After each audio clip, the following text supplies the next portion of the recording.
This episode is brought to you by Progressive Insurance. Fiscally responsible, financial geniuses, monetary magicians. These are things people say about drivers who switch their car insurance to Progressive and save hundreds. Visit progressive.com to see if you could save. Progressive Casualty Insurance Company and Affiliates. Potential savings will vary, not available in all states or situations.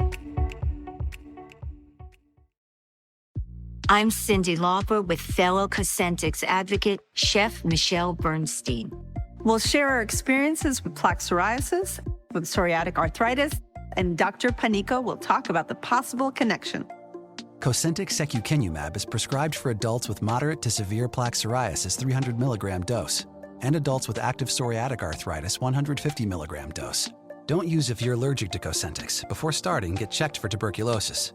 An increased risk of infections and lowered ability to fight them may occur, like tuberculosis or other serious bacterial, fungal, or viral infections. Some are fatal.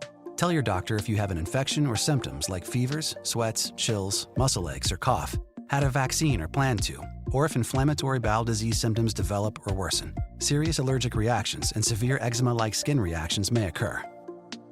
Learn more at 1-844-COSENTYX or Cosentyx.com/Cindy. Morning decisions. A creamy mocha frappuccino drink? A sweet vanilla? Maybe a smooth caramel or that white chocolate mocha. Whichever you choose, delicious coffee awaits. Start your day with bottled Starbucks Frappuccino drinks. Pick up a bottle near you wherever you buy your groceries. For days, Donald Trump had been coy about whether he would strike Iran or continue to negotiate. On Saturday night or early Sunday morning in Tehran, Trump gave his definitive answer with the biggest use of bunker busters in history. A short time ago, the U.S. military carried out massive precision strikes on the three key nuclear facilities in the Iranian regime: Fordow, Natanz, and Esfahan. Everybody heard those names for years as they built this horribly destructive enterprise.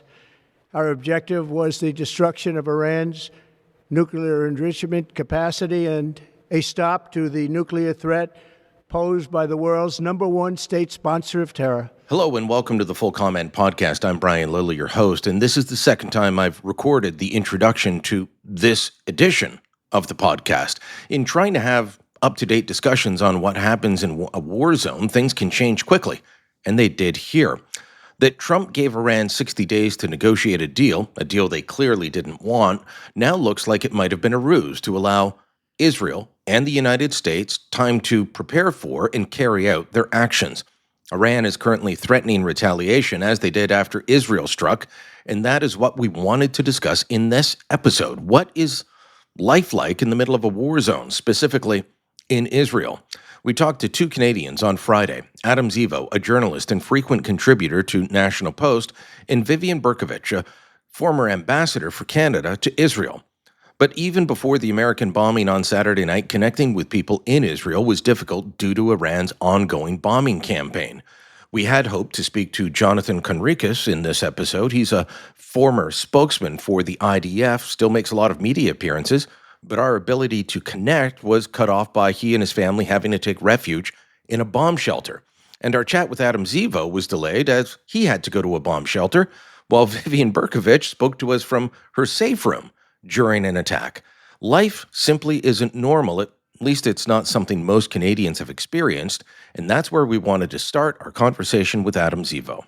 Adam, I know you're used to war zones. You've been in and out of Ukraine over the past several years, but war is not something you grew up with in Toronto, in suburban Toronto. What has it been like the past week in Tel Aviv and then Jerusalem as Israel and Iran have ramped things up? Well, I'll say that the first night was shocking and rather anxiety-inducing, although at the same time, no one was particularly surprised. Because in the days leading up to the attack, there were rumors that Israel was going to attack Iran that had been reported in the international media. GPS wasn't working reliably in the south, which indicated that it was being jammed to a certain extent. And so when we all received that emergency message at 3 a.m., and the people in my building in the Airbnb that I was staying at, when we all gathered in the stairwell, we said, well, we guess this is it. This is what's happening now, and the world has changed. Now, the emergency alert that we received is different from the one that is normally given out. So most Israelis have an app on their phone where they receive a notification and some siren when there is an air raid siren. But this is different. This was more like an Amber Alert that went out to every phone, regardless of what app they had. So that emergency system is used very sparingly, although it's been used a lot over the past two weeks or a week. But as a result, everyone knew this was serious. We all went down to the shelter, and after 1 hour, we just left because nothing happened. And so the next morning, I went to go report on the streets of Tel Aviv, and there weren't that many pedestrians, which is understandable. Many people were tired, and the few that were there were gathering supplies for their shelters, or they were carrying small pieces of luggage because they were relocating to smaller cities or towns, or they were walking their dogs because dogs always need to be walked. And the shops were mostly closed. People were mostly anxious. There was some fear that a large-scale Iranian drone attack was going to mess the city up because Tehran sent about 100 drones. Those were all shot down. To be frank, as someone who's been in Ukraine a lot, 100 drones is really nothing. That's like an average Tuesday for Ukrainians. And by the afternoon, people had begun to resume their normal life to a certain extent. And some of the people who I interviewed felt underwhelmed by Iran's response. But then, of course, that changed by that night. Well, and I would say, I think it was Sunday night where I was watching American cable news, just checking in on what was happening before turning out the lights. And it was middle of the night in Israel, and the American networks cut back into live programming because of how many bombs were falling. The ballistic missiles that have been hitting, as noted, you've been in Ukraine, you've been around that war, and the drones are different. What about when Iran started to send in the ballistic missiles and they were getting through the various levels of defense? Well, so on Saturday night, that was when the first barrage of ballistic missiles came in. And I really want to emphasize that it could have been much worse. So Iran's original plan was to retaliate using about 1,000 ballistic missiles. However, that didn't happen because the Israelis very intelligently destroyed about 1/3 of Iran's ballistic missile launchers. So they have the stockpile of missiles, they just can't use them, right? So we had around 2-3 waves of missiles. Quite frankly, I kind of lost track. It's been a whirlwind of the past week. And we went to the shelter, we came out, went to the shelter, we came out. The following day, we saw that some areas in the outskirts of Tel Aviv had been hit. But people didn't seem overly stressed because they really trusted that their bomb shelters would protect them. Because these bomb shelters are ubiquitous. It is necessary to include them in any building that has been constructed, I believe, after the 1980s or 1990s, and they're really sturdy. So as long as you follow the protocol and you go inside, you can be reasonably assured that you will be okay. And so I went to the beach of Tel Aviv. People were still relaxing. They were, running, exercising, playing volleyball. And they said, or at least the people I interviewed said, well, what else can we do? We know that this war was inevitable, that we have no other choice but to live. To find joy in our life is an act of defiance, because if we accept fear, if we accept panic, then that is conceding a victory to the Iranians, to the Islamic regime. But that night, another attack happened, and this time there was a strike in the center of Tel Aviv. And that has never really happened before to this extent. So I heard it. I woke up. I went and reported on it in the morning. There was, I was 850 meters away, and it landed very close to the first Airbnb that I'd stayed in 2-3 weeks earlier. Oh, wow. Yeah. So it actually destroyed that Airbnb. And very inconveniently, it destroyed the Airbnb that I was going to relocate to afterwards. But yeah, so there were a few. But you're talking about, checking in and out of Airbnbs. in a war zone. So there is some normal things happening. And you talked about the beach, but it must be surreal. Yeah, I mean, it's surreal, but life goes on. You do what you have to do. And this is something which may seem insane to a Canadian who's never been in a war zone. And the best comparison that I can provide to the average Canadian here is imagine the April or May 2020 version of you explaining to the January 2020 version of you what COVID would be like. Everything is shut down, the fact that you can't touch people, the fact that the streets are all empty. And the January version of you would say, that's crazy. That is a historic event. How do you feel? And the April, May version of you would say, well, I have to go get groceries and, what else can I do? This is my everyday life. You got to deal with it. You find normalcy where you can. I guess that is a valid point. When you've been talking to people on the street and you're, reporting for various outlets, but also just on your social media platforms, has been fantastic. I remember you posting at one point about how the bombs coming from Tehran were not going to stop pride activities in Tel Aviv. Tell me about that, because we've got Fred Hahn from CUPE Ontario backing a protest for Iran. Fred Hahn would not last very long in Tehran. He would not be welcome. Well, I do want to clarify. I think there was misunderstanding here. They did actually stop the pride activities. So the day that this attack occurred, so I guess like the day after, the night that this occurred, was supposed to be Tel Aviv Pride. And I actually came to Israel to do a documentary on LGBTQ Israeli life. So when I heard the rumors that there was going to be an attack on Iran, I was praying that it would come after I could get all of my footage. But anyways, this attack came because all public gatherings had been banned. Pride was canceled. The gay bar, the sole dedicated gay bar in the city, there's other bars that are gay friendly, but it's like the one is dedicated just to gay clientele, that was destroyed. I actually stayed, my Airbnb was above it. And an underappreciated and very idiosyncratic aspect of this war is that because there was Tel Aviv Pride, you had all of these gay tourists who were out clubbing and at bars the night that this happened. And so one person who I interviewed described going to get water at 4:30 a.m., going to the grocery store like 90 minutes after Iran had been struck, and then realizing that the grocery store was filled with gay tourists who had clearly just left the clubs that were abruptly shut down and were wasted and like seemed to be high on MDMA or something. So, I mean, imagine that you're going out for a party and then your night is interrupted because now there's war with Iran and you have to rush to the shelter. It's surreal. What are these shelters like? Because chatted with Vivian Bercovici. She's in a different scenario these days. She's not in Tel Aviv. She's got a safe room inside her own home. What is it like where you've been staying? Are you just standing in stairwells? Are there dedicated spaces? Are you going to public shelters? Well, so it depends where you are, because there's all sorts of different shelters. So in the Airbnb that I was in Tel Aviv before I came to Jerusalem, it was basically just a basement. And the basement looked like it belonged in the film Saw. It's the kind of place where you could just imagine someone getting murdered, covered in old paint and dust.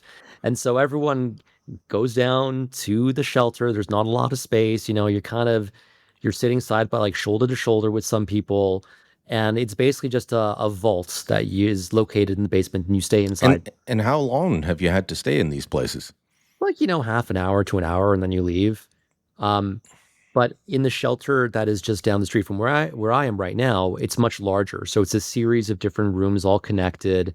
And there's a bathroom there, thank God. I'm told some of them do not have facilities. No, some of them don't. And, there was one time where I had to debate, do I leave to use the washroom? Do I not? Thank God I had Imodium. But, like, I think, and one thing you have to also keep in mind is that there are buildings that have shelters. Once again, those are the newer ones, and there are ones that don't. And if you don't have a shelter, like in the building that I'm in right now, you go to a public shelter, which is, usually quite close. And then you end up meeting all sorts of different people and you end up connecting with them. So because you end up going to these shelters often, and there's nothing else to do really except to talk to the people around you because there's no signal, cell phone signal inside. You end up making these interesting connections with people. And, on my end, my family's Serbian, and I heard from my mom how my aunt, who went through the NATO bombings in the late 90s, she mentioned that, you make no better friends than the people that you meet in the shelter. And I get it. You end up really making some interesting connections. Adam Zivo being really social? I can't believe that. Okay, I'm making a joke for people that don't know because I know Adam, and you are an incredibly social man. So you're trying to get out, and by the time this airs, you may be out. But it hasn't been easy. You've had at least one flight canceled. What do you do now? Well, I don't know. So the thing is, because I'm here as a reporter, now I've pivoted away from the gay stuff to covering the war. I should be here for some period of time. But I also promised my fiance that we'd, take a vacation together, and he's stuck in Ukraine. And we have a non-refundable, cabin rental in early July. So I'm trying to get back before then. I booked a flight earlier today that would take me from Amman in Jordan to the Polish-Ukrainian border. That got canceled just about half an hour ago because of force majeure, which makes absolute sense. But there's an underlying sense of uncertainty because, okay, if this flight is canceled, well, does that mean you can book replacement flights? Like, as of now, there is so much confusion about how to get out of here. And look, the ways out, you can go and pay like $3,000 and take a boat to Cyprus and fly from there. Or you can cross into Egypt, but then you need military aircraft to get you out because otherwise you have to drive to the Sinai Peninsula. And that is one of the most lawless areas in the world. And, on my end, I'm not a fan of being kidnapped or beheaded or anything like that. It doesn't seem like fun. No. Look, I'm a social person, but I don't want to talk to my kidnapper. The alternative is to Jordan, but everyone's doing that. So now it's all congested. So we just have to wait. Okay. Compare this to where you are normally staying when you're in Ukraine. Safer, more dangerous, similar? It's hard to tell because everything is in flux. I think that Ukraine is somewhat more dangerous because, Israel has prepared for this war for quite some time. So they have the infrastructure. So because there are safe rooms everywhere, bomb shelters everywhere, because all the hotels have reinforced stairwells, that you can just go to the bomb shelter and you'll be fine. I interviewed 2 Canadian hockey players a few days ago. They were staying in an apartment just by the Allenby impact site. That was the downtown impact that I mentioned earlier. Mm-hmm. The shelter was 200 meters away from the site. They felt the jiggle, they felt the shockwave. They came out, everything was destroyed, but they were fine. So as long as you follow protocol, you'll be okay. And this is why people are calm here. Whereas in Ukraine, they didn't anticipate being bombed by Russia this way. So they don't have shelters everywhere. So there, you just go to your hallway or to your stairwell and you pray. And that's much less safe. And then on top of that, the scale of attacks coming from Russia is far greater. I mentioned earlier that the Iranians sent 100 drones to Tel Aviv. That was their initial big response. Just a few days ago, Kyiv, I think all of Ukraine was struck by a combined attack of 400 drones and missiles. So what counts as an exceptional attack upon Israel is just a normal week for Ukraine. Utterly unreal. Adam, stay safe. Get home soon, whether that is to your home in Ukraine or back here in Toronto, where I hope to see you in the coming weeks and months. Thank you, and thanks for having me on the show. We need to take a quick break. More when we come back. Grandpa's here! Hank's always helping out, Grandpa style.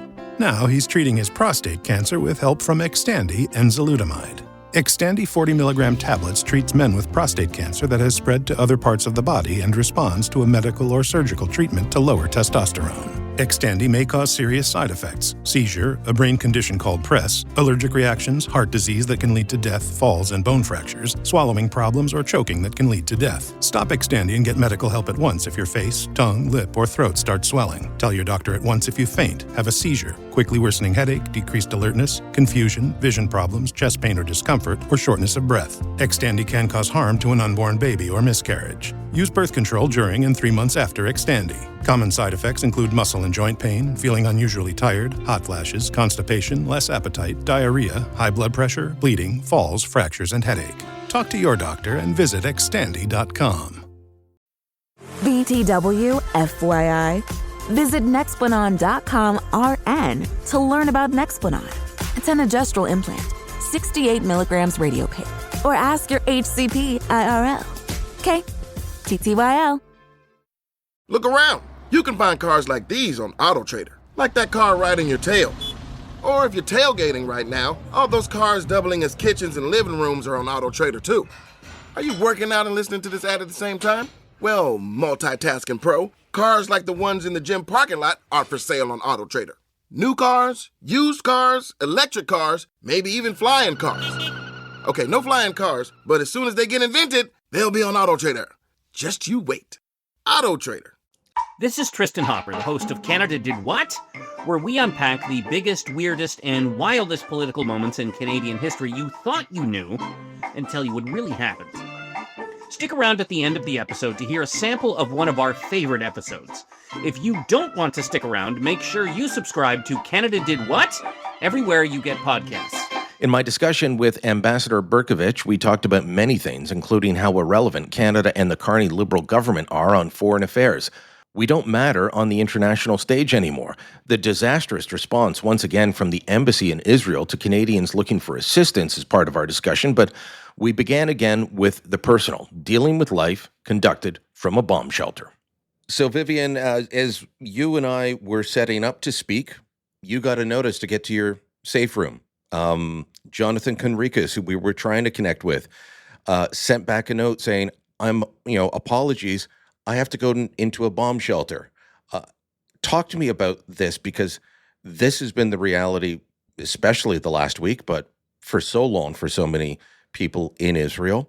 What is that like? I don't think most Canadians could relate to hearing an alarm saying, go get in a bomb shelter. Yeah, you can't relate until you're in it.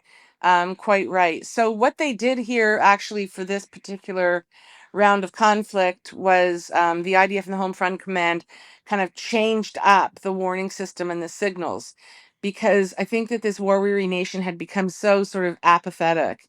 People weren't going to their shelters. They just weren't paying attention. Plus, there would be one alarm and you would have, wherever you lived in the country, 15 seconds to make it to the shelter, 10, 25, whatever it was. So what they are doing now is they launched a 10-minute sort of warning bell. And this goes off on your mobile phone. It overrides, every single phone in Israel, even if you have it off and you're sleeping, because I turn mine off when I go to sleep, it overrides everything. But they were really smart because they knew that we'd all ignore it. And so on Friday at 3 a.m. when the first sound came, and it's like, it's ear splitting. It's horrible. It's a screech. It's a really hype. You can't. It's burst your eardrums.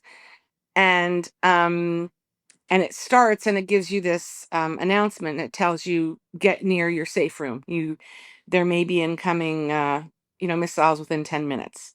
So it gives you the warning to get up so you're not rushing and tripping and falling. And you know how many broken legs and sprained ankles there are in this country now. And they were brilliant because, of course, I rolled over in bed that night and my daughter phoned me. She said, get out of bed and get down to the safe room. And so I did. So what you get is first a warning, and then if there is an incoming missile into your area, then there is the siren. And then you have whatever it is. In my area, I have 20 seconds. I remember when I was in Israel with you, we went and we spoke with a journalist, and I'm forgetting his name, but you're going to help me remember him. He and his family had been in a kibbutz that was overrun. They had to move to a different one. He writes for Haaretz, and I remember one of the things he said. Amir Tibon. Amir Tibon, very well-known political writer in Israel. And he said that he wanted a life where his 3 and 4-year-old girls didn't know what to do about a bomb shelter when they were outside playing, that this is the life that they've grown up with. And it was heartbreaking to hear that, but that's just your reality, and it has been for a long time. It is. There's not much to add to it. I mean, it is the reality. Kids are very, very hyper aware. I had one of my neighbor's kids here helping me out in the house with something when the first notice came just now. He's a 15-year-old boy. And I said to him, you either come in the shelter with me or you go home with your mom. And he said, no, no, I'm cool. I'm cool. And I said, no, you're not cool. You're my responsibility. Um, and 2 seconds later, his mom called and off he went. So they still try to be cool, right? Because they're teenagers. But yeah, that is the reality for kids. And we understand the consequences of not going in all too well. Over the last week, what has been the mood of the population? We've spoken before about at different points since October 7th. I mean, you and I talked before October 7th about how so many people wanted Netanyahu gone. That changed after the war started, and it's been up and down. Where are people at right now with, now that he's prosecuting the war against Iran? To be honest, I don't think people are really giving him much thought. I don't think that the views of Israelis with respect to Benjamin Netanyahu and the way in which he's conducted the war against Hamas in the Gaza Strip, I don't think any of those issues have moved much on the political issue matrix. Iran is a very different equation for Israel. There is no daylight between people on the far left and the far right, period. Iran is a menace. It is, as they call it, the head of the snake. It is the financier and moral and religious leader of what I call the axis of terror in the Middle East. Iran, Qatar, the Houthis, Hamas, Hezbollah. Syria no longer is part of that axis of terror. Every single nation in this region wants this regime destroyed, including Saudi Arabia, including the UAE. Everybody does. Iran is a threat. They're making some noises, Saudi Arabia and Qatar. Oh, make sure you're following international law, or saying you're not following international law. But they're not getting in Israel's way. Syria and Jordan have cleared airspace for Israeli jets. Yeah, I haven't heard anything from Qatar specifically. So if you have, send me a link after. Saudi, as you note, has been very low key, but made the most public comments. The others have been very quiet, but behind the scenes, everyone's going like, "Go Israel, go!" They want this regime. The Iranian regime is a threat to every country in the Middle East that does not support terror.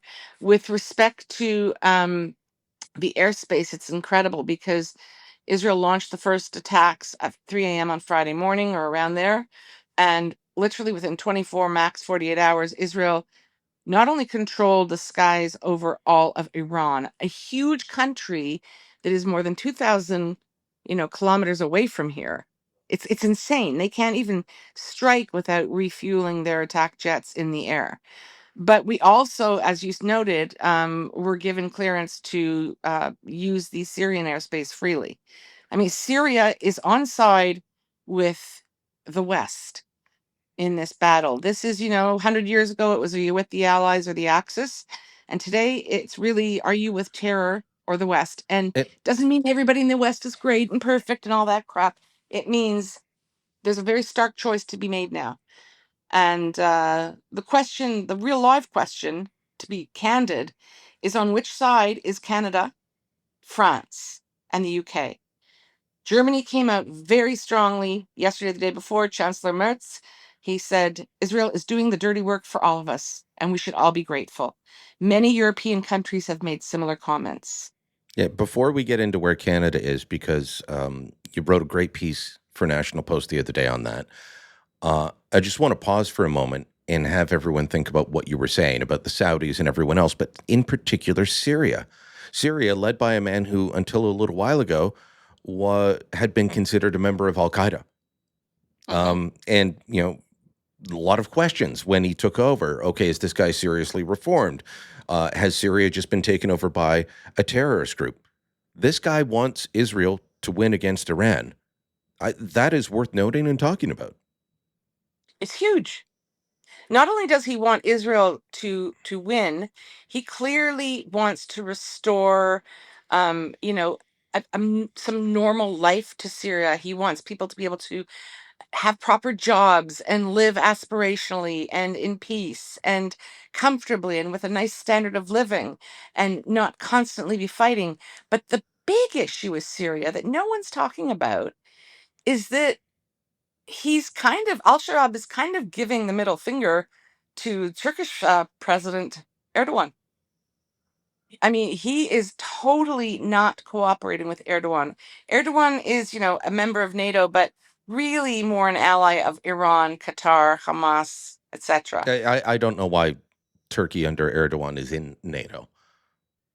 Well, neither do I, but he is. And what Syria is doing by siding with the good guys, in my view, is very, very courageous because Turkey's on his border. Yeah, Ahmad And Turkey al-Sharaa enabled was ISIS. just looking up the background because I wasn't planning on talking about this, so I just did the quick Google search. He helped create the Al Nusra Front in 2012, part of the Syrian civil war, and aligned with Al Qaeda. But that was against the Assad regime. So he, look, if he's moving on to a better view, let's be happy about that. I just have to add, he was born in the Golan Heights, eh? He's a Syrian. I believe he's from Majd al-Shams up in the northern Golan Heights. Oh, wow. And still willing to work with Israel. Yep. Is Canada, though? I look at the statements that we've signed on to, whether or that we've put out on our own. And I thought you nailed it. We're irrelevant. Canada used to be, we were never as big as the Americans or various times the Brits, but our voice mattered. And it did. Maybe Mark Carney can change things. It's been 10 years of Trudeau denigrating our voice.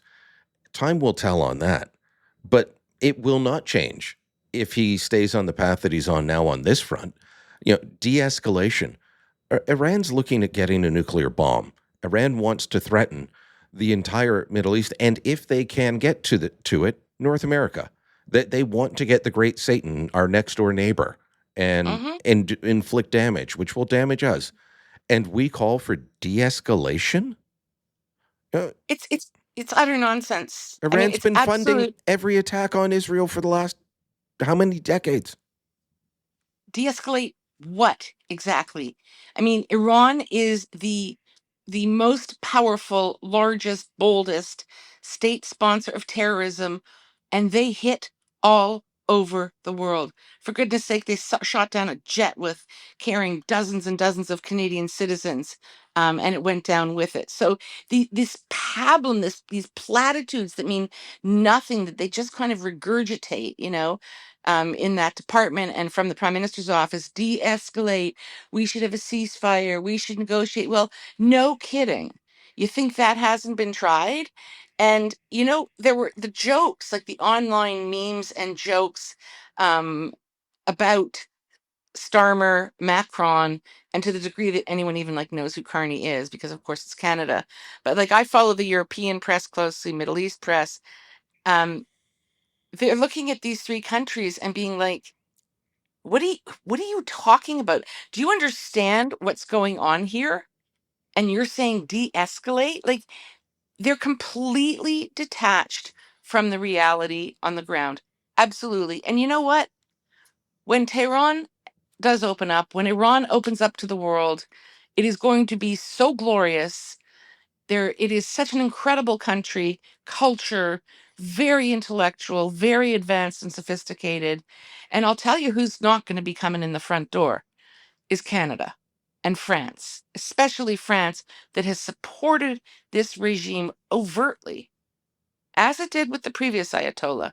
So, Carney was sort of stuck at the G7 and making his very solemn, kind of banker-like pronouncements. And at the same time, you have a really dramatic reordering of the world order happening in real time. I mean, Bibi's talking to Putin and Trump's talking to Putin and who knows who's talking to Xi, and the pieces on the chessboard are moving mighty quickly. And the only the only European countries that are very engaged are Germany and then Czech Republic, as always, and a few others. But it's time to wake up and pay attention. And meanwhile, we're ignoring the fact that Ukrainian flight PS752 had 63 Canadians on board. That's the flight I was referring to. Exactly. Iran has targeted not just Israel, not just supporting Hamas and Hezbollah, but as you said, exported terror around the world and hit country after country. We're concerned about the discussion of extrajudicial killings by India with Hardip Singh Najjar.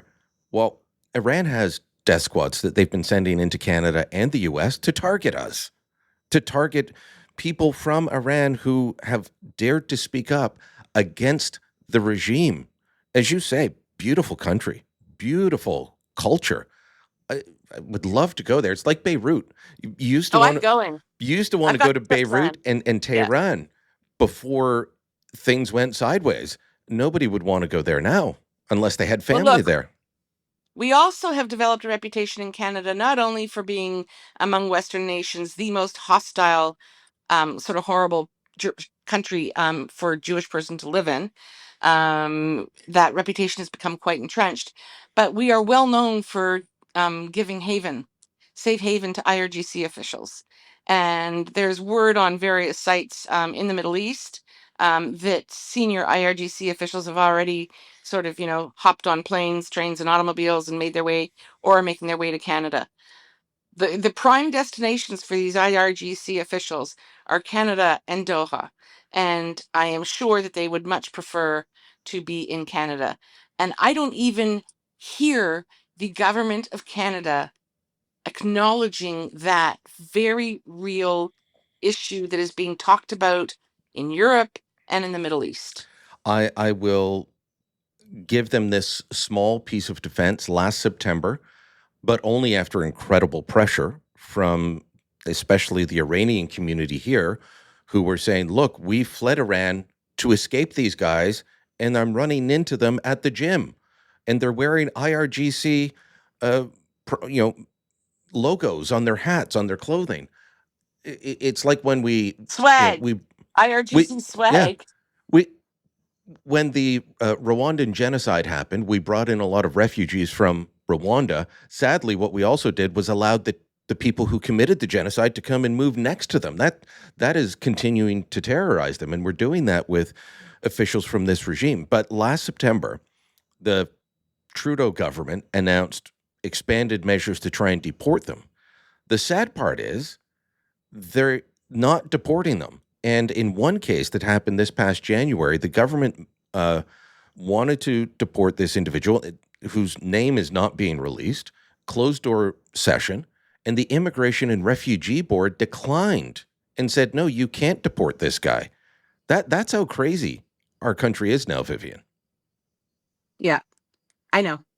And then there will be things that'll start happening, on Canadian soil, and people will be like, wow, how'd this happen, right? I mean, you've I don't know what to... You've got CUPE sponsoring and supporting a hands-off Iran rally that's organized by people who have backed all kinds of terror groups in the past. That is shocking, and the union's defending it. What has it been like over the last week?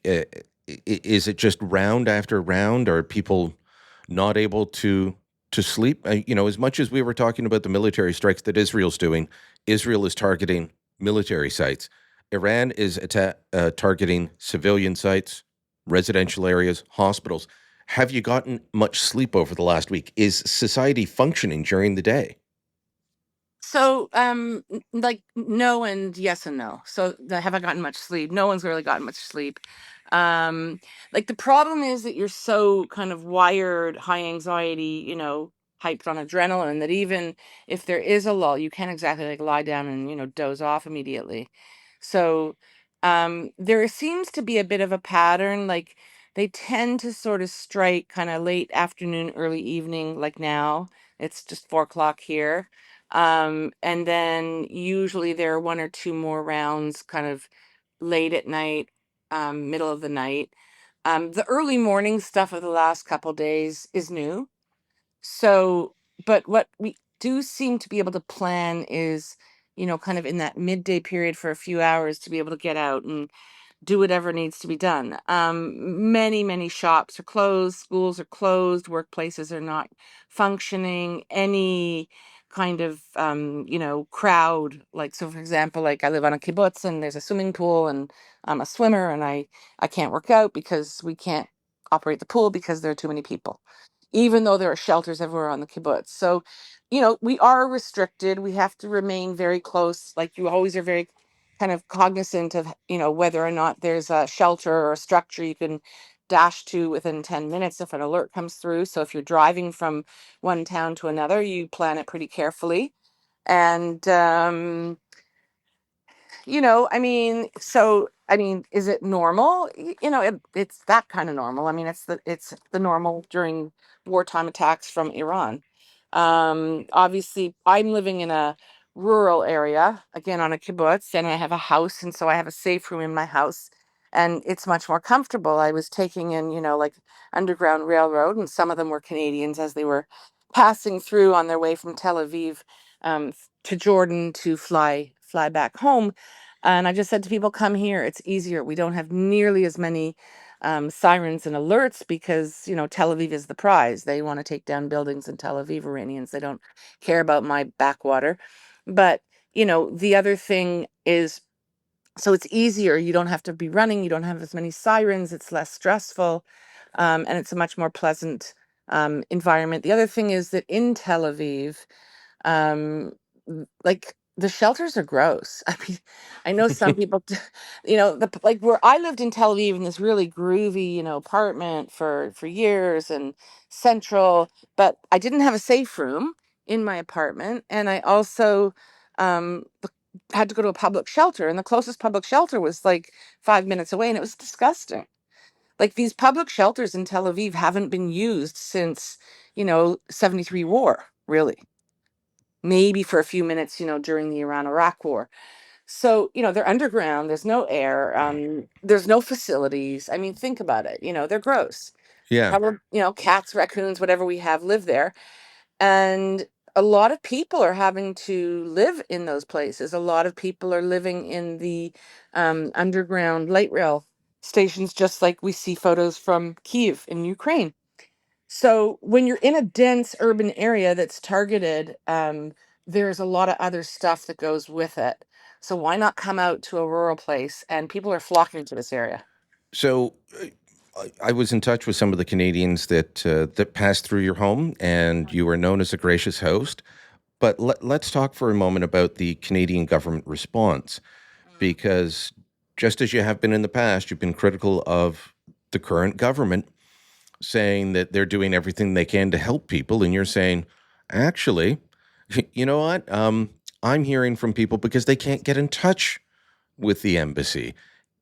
What is the reality for Canadians who are there, who want to get out, or people that want to come back into Israel?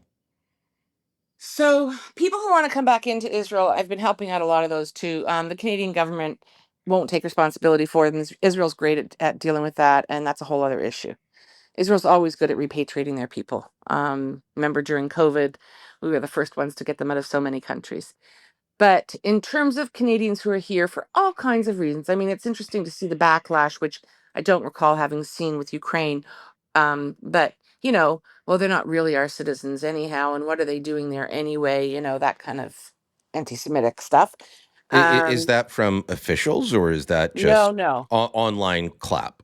No, that's online claptrap. But I mean, in terms of the officials and the response, look, I didn't want to run civil evacuation flights after October 7th, nor did I want to open my home, particularly as an underground railroad. I was happy to do it where there was a need, but it wasn't in the plans. Um, It's unbelievable because the little operation we set up after October 7th, we helped hundreds and hundreds of people, and thousands have my number. They still have it. I'm getting inundated. So you ask, am I sleeping? Even when I lie down and try to rest, calls, I get messages day and night. People are panicked. They're in touch with the Canadian embassy, so to speak. I've seen the emails. They've been sending out this gobbledygook. First, they didn't do anything for a few days. It was the weekend. They're like, call back on Monday during business hours. I mean, Okay, and pardon me? I saw you post on that. Yeah. And this is not the first time. I remember there was a long weekend. Oh, wait, Yeah, it October was 7th happened Thanksgiving. over Thanksgiving weekend Correct. for Yep. Canadians, Yep. and they refused to do anything then. Oh, well, we have Turkey to look after. If you were ambassador Uh-huh. and this was happening, if you I were was still Canada's yeah. ambassador, Yeah. what would your response have been? Would the office be open? Would you be calling people in on the weekend? Absolutely. And in fact, I was ambassador during a war during 2014 in the summer with Hamas. And, the protocol, so to speak, and the people in Ottawa were telling me, do this, do that, the other thing. And frankly, I think the work ethic there is appalling. And I come from the private sector. I have a service ethic. My Canadian citizens who need help are my clients. That's not how they see it. And so I pushed and pushed and pushed.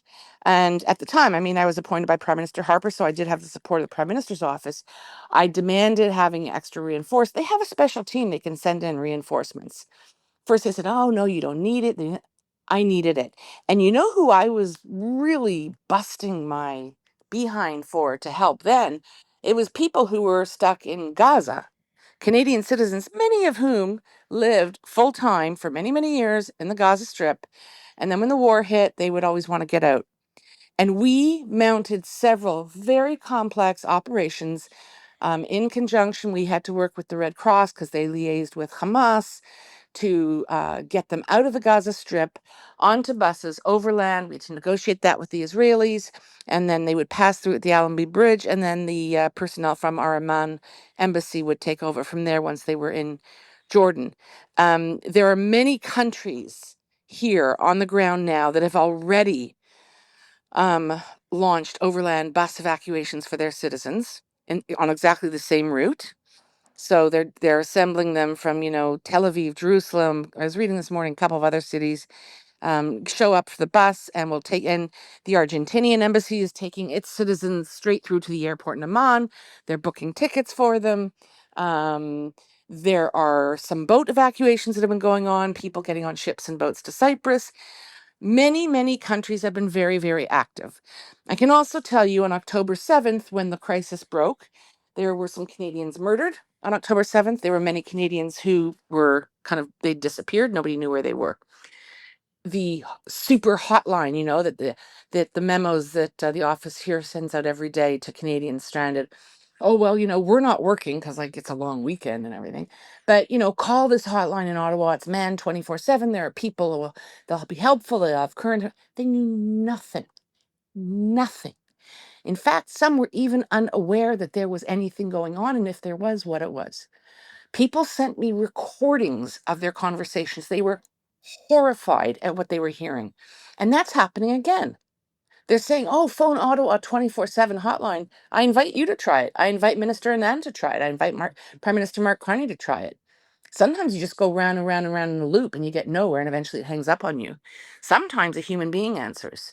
They're saying to people here on the ground, if you really want to see someone in person, a consular official, you can come to the Canadian Embassy in person.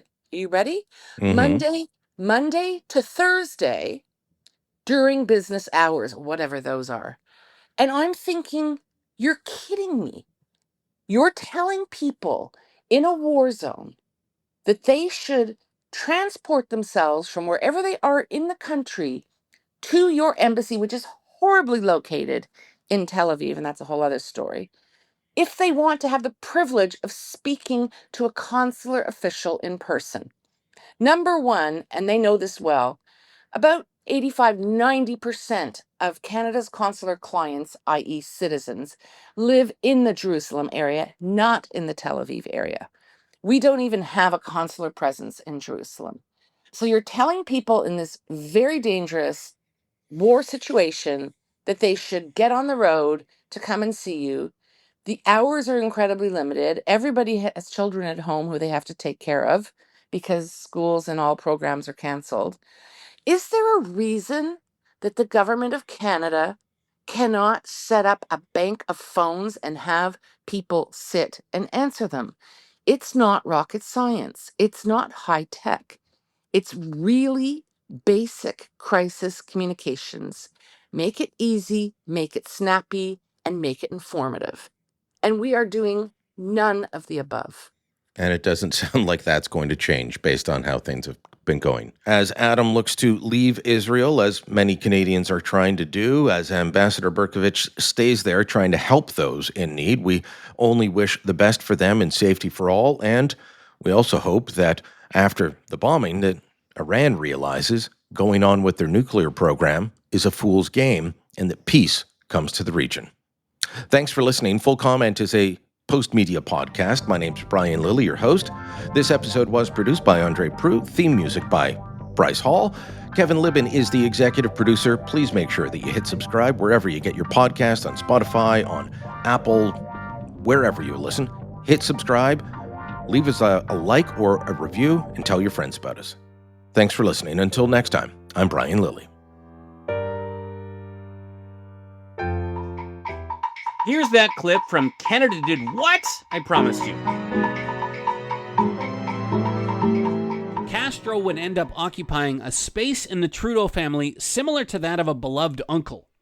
They went diving. They smoked cigars together. They gathered sea urchins for beach cookouts. Informal talks at an island hideaway intensified their respect for each other, and their mutual enjoyment of skin diving added to the rapport. In addition to a well-publicized 1976 summit meeting, Trudeau took 3 separate vacations to visit Castro after his time in politics had ended.